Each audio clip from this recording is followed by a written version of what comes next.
Welcome, family, to a new episode of Read, Remember, Repeat. And we kicking this show off, showing some love to Iron Mastery Academy. Shout out Doc Spills and Christopher Terry. They're teaching people how to learn and earn on the go and manage their own finances. It's as simple as matching colors, and you can grow your account. This is needed for the community and definitely for the culture. I said, surround your mind with greatness. Some of it will rub off. This is my office. This is where I start my day. And every day I read something. Form a habit of reading every day. It's about progress. My goal. And I love what you're doing as far as the read, remember, repeat, because that's imperative, Focus. Man. And always, family, remember this. Read, remember, and repeat.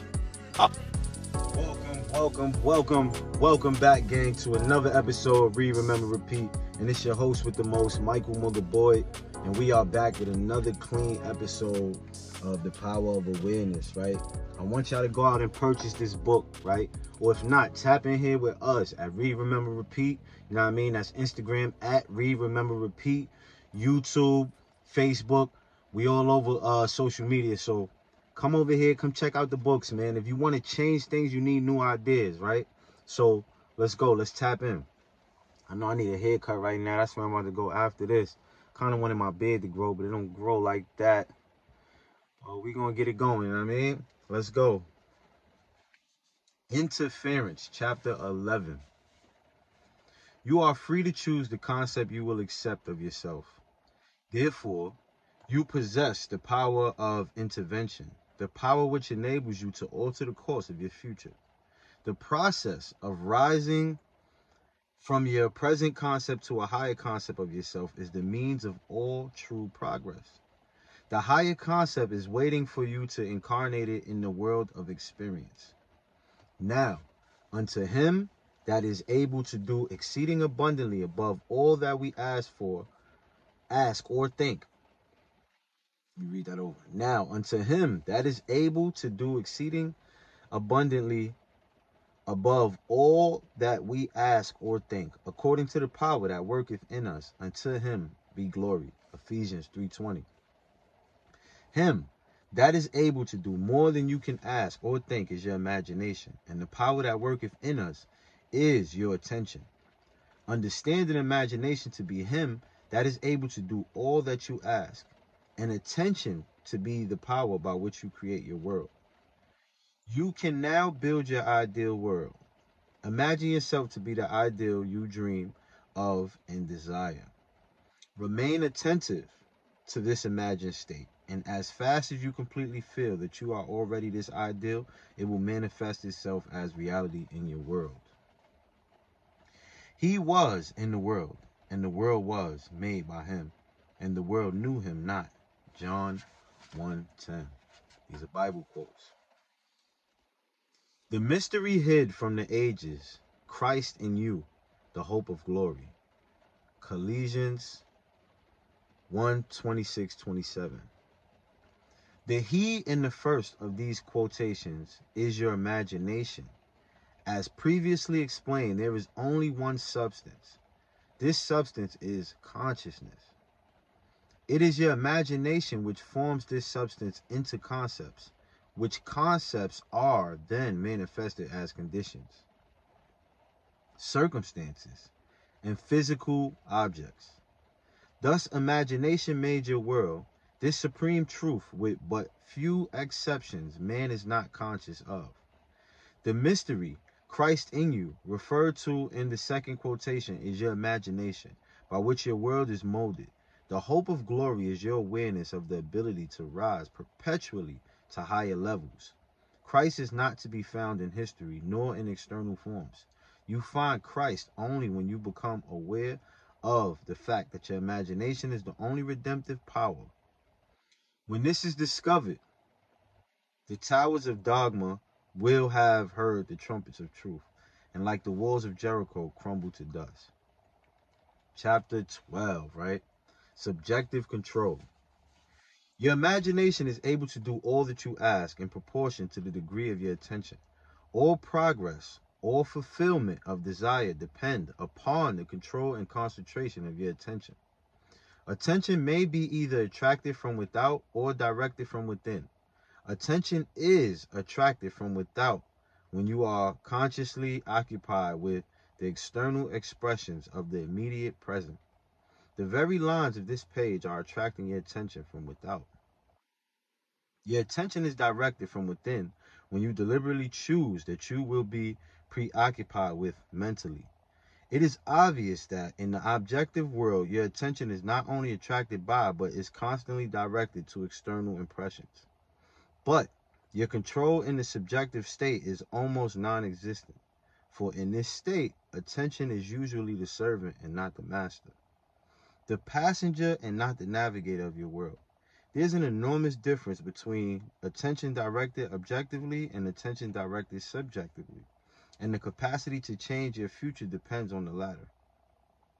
When you are able to control the movements of your attention in the subject world, you can modify or alter your life as you please.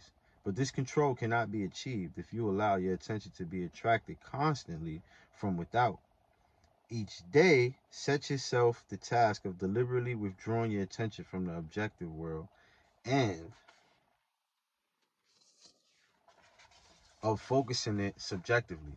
In other words, concentrate on those thoughts or moods which you deliberately determine.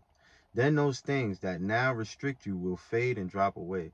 The day you achieve control of the movements of your attention in the subjective world, you are master of your fate. You will no longer accept the dominance of outside conditions or circumstances. You will not accept life on the basis of the world without. Having achieved control of the movements of your attention, and having discovered the mystery hid from the ages, that Christ in you is your imagination, you will assert the supremacy of imagination and put all things in subjection to it. Family, is source time, and after this, you already know what's going on. We're going to jump right back in chapter 13, which is acceptance. Let's go.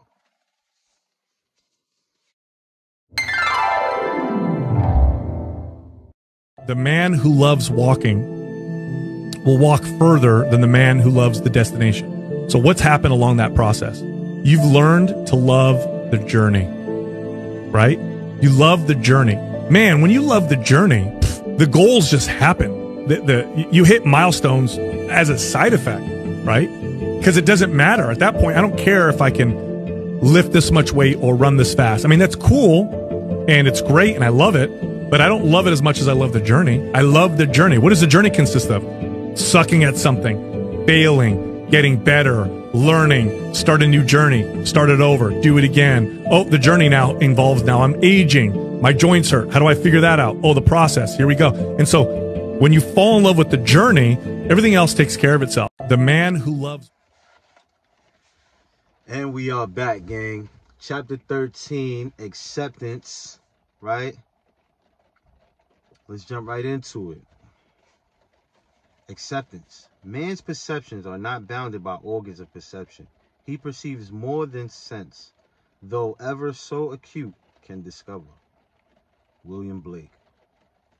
However, much you seem to be living in a material world, you are actually living in a world of imagination. Let me read that over. However, much you seem to be living in a material world, you are actually living in a world of imagination. The outer physical events of life are the fruit of forgotten blossom times, result of previous and usually forgotten states of consciousness. They are the ends running true to oft times forgotten imaginative origins.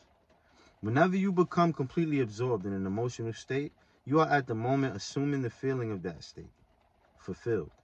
If persisted in whatsoever you are intensely emotional about, you will experience in your world.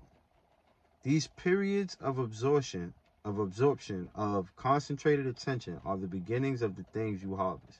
It is in such moments that you are exercising your creative power, the only creative power there is. At the end of these periods or moments of absorption, you speed from these imaginative states where you have not been physically to where you were physically an instant ago. In these periods, the imagined state is so real that when you return to the objective world and find that it is not the same as the imagined state, it is an actual shock. You have seen something in imagination with such vividness that you now wonder whether the evidence of your senses can now be believed. And like Keats, you ask, was it a vision or a waking dream? Fled is that music? Do I wake or sleep? This shock reverses your time sense. By this is meant that instead of your experience resulting from your past, it now becomes the result of being in imagination where you have not yet been physically. In effect, this moves you across a bridge of incident to the physical realization of your imagined state. The man who at will can assume whatever state he pleases has found the keys to the kingdom of heaven. The keys are desire, imagination, and a steadily focused attention on the feeling of the wish fulfilled. To such a man, any undesirable objective fact is no longer a reality and the ardent wish no longer a dream. Prove me now, herewith, said the Lord of hosts, if I will not open you the windows of heaven and pour you out a blessing, that there shall not be room enough to receive it. Malachi 3:10. The windows of heaven may not be opened and the treasures seized by a strong will, but they open of themselves and present their treasures as a free gift. A gift that comes when absorption reaches such a degree that it results in a feeling of complete acceptance. The passage from your present state to the feeling of your wish fulfilled is not across a gap. There is continuity between the so-called real and unreal. To cross from one state to the other, you simply extend your feelers, trust your touch, and enter fully into the spirit of what you are doing. Not by might, nor by power, but by my spirit, said the Lord of hosts. Zechariah 4:6. Assume the spirit, the feeling of the wish fulfilled, and you will have opened the windows to receive the blessing. To assume a state is to get into the spirit of it. Your triumphs will be a surprise only to those who did not know your hidden passage from the state of longing to the assumption of the wish fulfilled. The Lord of hosts will not respond to your wish until you have assumed the feeling of already being what you want to be, for acceptance is the channel of his action. Acceptance is the Lord of hosts in action. Sheesh. Wow, that was deep. But I want to keep going, so let's go to chapter 14, the effortless way. Chapter 14, the effortless way.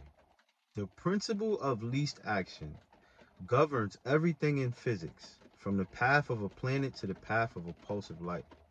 Least action is the minimum of energy multiplied by the minimum of time. Therefore, in moving from your present state to the state desired, you must use the minimum of energy and take the shortest possible time. Your journey from one state of consciousness to another is a psychological one. So, to make the journey, you must employ the psychological equivalent of least action. And the psychological equivalent is mere assumption. The day you fully realize the power of assumption, you discover that it works in complete conformity with this principle. It works by means of attention minus effort. Thus, with least action through an assumption, you hurry without haste and reach your goal without effort. Because creation is finished. What you desire already exists. It is excluded from view because you can see only the contents of your own consciousness. It is the function of an assumption to call back the excluded view and restore full vision. It is not the world, but your assumptions that change. An assumption brings the invisible into sight. It is nothing more nor less than seeing with the eye of God. Imagination. For the Lord seeth not as man seeth, for man looketh on the outward appearance, but the Lord looketh on the heart. Samuel 16:7. The heart is the primary organ of sense, hence the first cause of experience. When you look on the heart, you are looking at your assumptions. Assumptions determine your experience.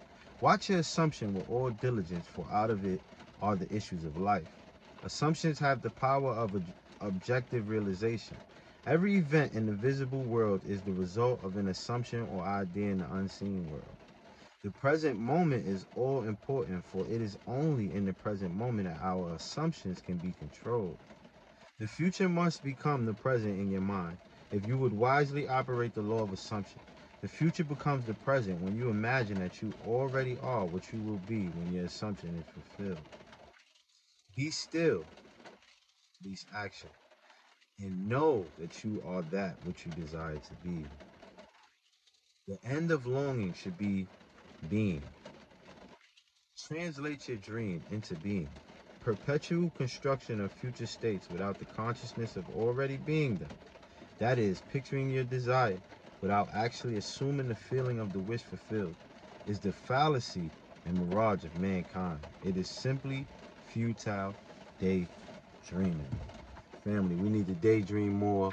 We need to imagine more, because imagination is basically the least action, right? You need to be still. So when you can imagine, you can work from that God's view that you see of yourself, right? It doesn't matter about the outside world. It only matters about the inside world. So if you can see it, you can have it. You see it, you have it, but you gotta believe it. You know what I mean? Read, remember, repeat, family. Wanted to do this today outside. Tonight we'll be back in the studios, but you already know, gang. Read, remember, repeat. Let's go.